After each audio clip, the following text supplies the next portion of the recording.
Good morning mga guys.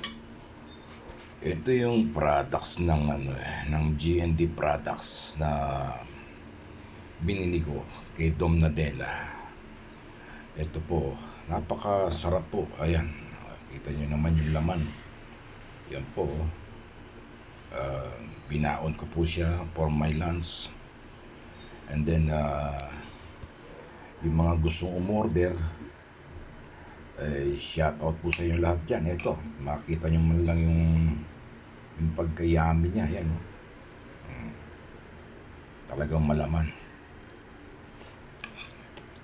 Kakailang subo na ako. Talagang malasa talaga siya. Yan po. Samahan niyo po siya ng kanin. Kaya,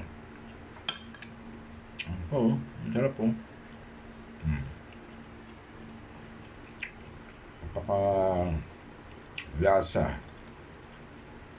fresh from G&D products. Para doon sa mga gustong bumili o gustong mag-order, pasyalan nyo lang po yung